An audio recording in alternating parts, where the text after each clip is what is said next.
más reciente que ha pasado en el día. ¿Qué les parece si abrimos revisando qué dice la portada de la República el día de hoy, que empezamos nuevo mes, 1 de julio?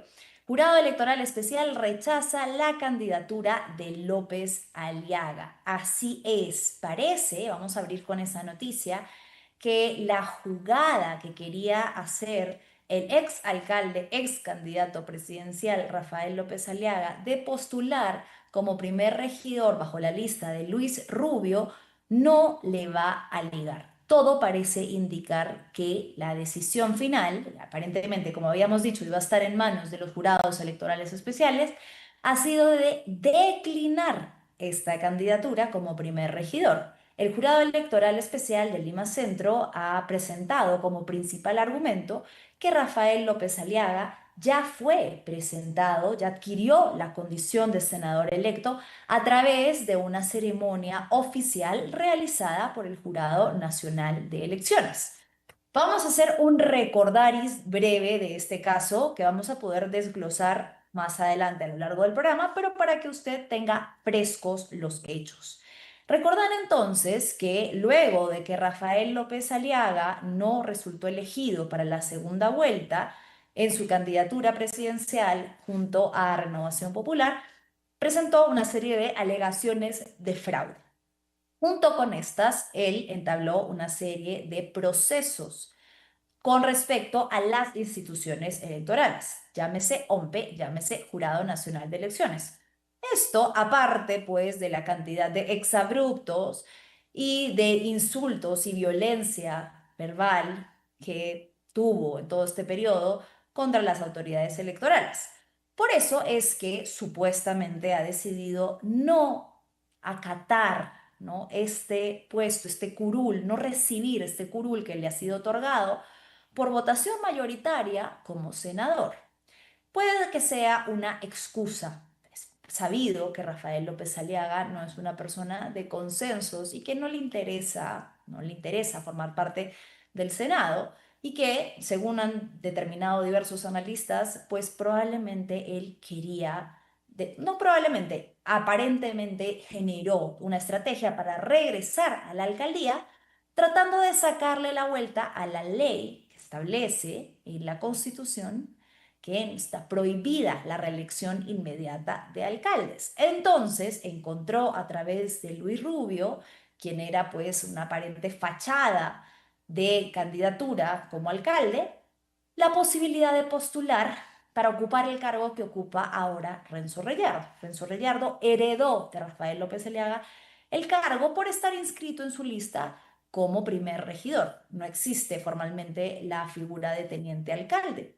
Todo dependía de la lectura que fuese a darle el jurado electoral especial, pero lo que ha dicho, lo que ha determinado, es que lo único que tiene como elementos probatorios son una serie de cartas unilaterales que Rafael López Aliaga envía al Congreso diciendo que, pese a que reconoce el artículo 18 del reglamento del Congreso, que hace que sea imposible renunciar, que el cargo del congresista es irrenunciable, él asegura que todavía no ha asumido ese cargo. Por lo tanto, no estaría renunciando, estaría no aceptándolo. No se cayó, se desplomó. Es lo mismo en la práctica, en lo tácito termina siendo lo mismo. No quiere asumir el cargo como senador y quiere que se le permita entonces postular como regidor. La lectura de los especialistas difiere y por eso vamos a hablar con uno de ellos más adelante en cuanto a qué es lo que establece o no la ley.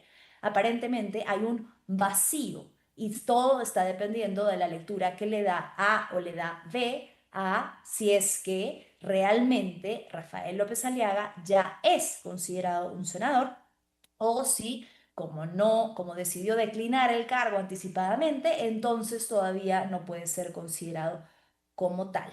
Esto además no sería solo un gesto político, sino una estrategia legal, porque López Aliaga ha dicho que si él acepta el cargo de senador, se caerían o estaría participando en contra de sus propios dichos en los procesos que ha entablado, en los recursos en los que alega fraude electoral. Como les decía, vamos a hablar un poquito más adelante de esto, pero esa es la noticia. Por ahora, Rafael López Aliaga no puede postular como primer regidor, el Jurado Electoral Especial de Lima Centro ha declinado esa candidatura. Y antes de pasar a analizar los temas a profundidad, que también tienen que ver con una nueva crisis que enfrenta OMPE, con miras a las elecciones regionales y municipales, hablemos de Keiko Fujimori, quien ya señalamos ayer es la virtual presidenta electa para el nuevo periodo que juramentará el 28 de julio del 2026 y que ha dado su aparentemente supuesta primera entrevista a un medio amigo. Ismael Cala es alguien cercano a Keiko Fujimori y evidentemente no ha sido una entrevista incisiva o de repreguntas directas sobre una serie de imprecisiones que ha dicho la señora Fujimori en la entrevista. Tenemos algunos momentos que hemos considerado importantes, ¿no?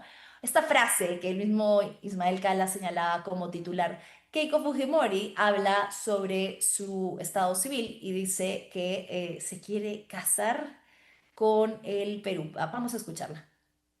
¿Y tienes tu pareja? No, ¿No? todavía. Pero yo, más allá de todos los rumores que hay, ¿Hay rumores?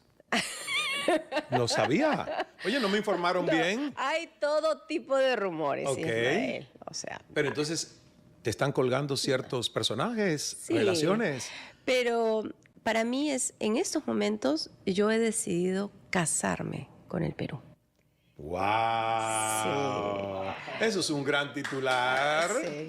Presidenta electa se casa con su país. Así es. Y no Wow. voy a tener tiempo para... Distracciones. No. Más allá de lo anecdótico, yo quisiera hacer hincapié en una de las declaraciones que ha dado Keiko Fujimori, que francamente nos interesa más que saber sobre su estado civil. Tiene que ver con la no negación a los crímenes de su padre durante el régimen de Alberto Fujimori. Ella ha querido suavizar muchos de los hechos que son fácticos, puntuales y que tienen sentencias judiciales con respecto a los actuados de su padre, Alberto Fujimori, y ha dicho que ella va a distanciarse del pragmatismo que empleaba su padre y que lo llevaba a tener una mala relación, por ejemplo, con los medios de prensa. Escuchemos. Honrando a tu padre y a tu madre, Sí. ¿qué no adoptas de él? ¿Qué no quieres repetir de él? Mi padre, en su pragmatismo, no fue tan institucional. Y se ven en varias de sus decisiones, en su pésima relación con la prensa, ¿no? En su mala relación con los partidos políticos. Yo soy muy institucional. Absolutamente respetuosa del Estado de Derecho, de la democracia. Estoy en el esfuerzo de construir un partido político formal que perdure en el tiempo, que vaya más allá de mi apellido. Fuerza Popular tiene que ser un legado para mi país. Para hacer la precisión, Alberto Fujimori no tuvo una mala relación, pongámoslo entre comillas, con los medios de prensa. Alberto Fujimori y su mano derecha, Vladimiro Montesinos, compraron, persiguieron, criminalizaron a la prensa y hasta asesinaron a periodistas que les resultaron incómodos dentro de los medios de prensa. Y todo esto está probado y de ello hay sentencias judiciales. Recordemos que Vladimir Montesinos confesó haber comprado las líneas editoriales de múltiples canales de televisión, el 4, el 5, el 9, el 10 y el 13 de ese entonces, y también confesó que era él mismo el que entregaba los montos acordados con cada una de las cabezas de estos canales para asegurarse de que todo lo que transmitieran fuese favorable y positivo para Alberto Fujimori. Montesinos confesó haber pagado más de 3 millones de dólares mensuales a canales de televisión en sobornos. Todo esto está probado en los famosos Vladivideos. El otrora Canal N, que era uno de los pocos canales no comprados, fue quien transmitió el primer Vladivideo que revelaba cómo el propio Montesinos se grababa para luego sobornar y poder controlar a quienes él mismo pagaba sobornos. Dentro de esos, directivos de una serie de canales de televisión. Y en esos también se evidencia cómo estos firmaban documentos de colaboración y apoyo, e incluso se le escucha a Montesinos dar indicaciones claras de qué tenían que transmitir y qué no. Por ejemplo, la conferencia de prensa del entonces opositor de Fujimori, el señor Andrade, en la que claramente les dice esa conferencia no existió. Pero no solamente eso, porque tenía también comprados a los diarios. Usted recordará, o tal vez no, el conocido caso de los diarios Chicha. Montesinos confesó que pagaba alrededor de $5.000 por titulares y los directores de cada uno de estos diarios recibían pagos quincenales o mensuales. La Procuraduría Anticorrupción determinó en el 2014 que se invirtieron 122 millones de soles en esta operación. Quien era la asistente personal de Montesinos, Matilde Pinchi Pinchi, declaró en uno de los juicios por los múltiples casos del régimen corrupto de Alberto Fujimori que éste estaba al tanto de toda la operación. De hecho, fue condenado a 8 años de prisión por el delito de peculado al comprobarse que había desviado fondos de las Fuerzas Armadas para realizar estos pagos. Luego resultó absuelto. Pero uno de los casos más graves, y tiene que ver con lo que mencionaba al inicio, que es la persecución hasta el punto del asesinato y el homicidio, es el caso de Melissa Alfaro. Melissa Alfaro tenía 23 años, era periodista, estaba empezando su carrera periodística y trabajaba en la revista Cambio, que era considerada una revista crítica del régimen de Alberto Fujimori, que investigaba una serie de delitos cometidos en la lucha contra subversiva, delitos cometidos por el Estado. Melissa recibió un sobre que tenía adentro una bomba, material explosivo que acabó con su vida a los 23 años. Este sobre estaba dirigido a Carlos Arroyo, quien era el director del canal. La familia de Melissa Alfaro, hasta el día de hoy, sigue esperando que todos los implicados en este asesinato sean condenados. Y este año, en marzo de este año, el señor Montesinos recibió una sentencia de 20 años por el delito de homicidio relacionado al caso de Melissa Alfaro. Entonces, solo para precisar, la relación de Alberto Fujimori con la prensa no puede blanquearse y minimizarse a decir única y exclusivamente que fue distante y no muy buena.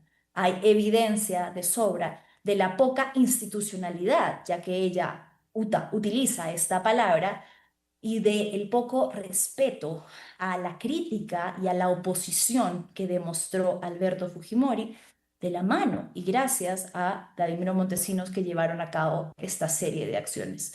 Todo esto para que no permitamos que se blanquee la historia y la realidad de lo que sucedió. Bien, ha dicho que va a ser respetuosa de las instituciones, como no serlo si tiene copada a la mayoría. Pero todo eso habrá que verlo en el desarrollo de los próximos meses.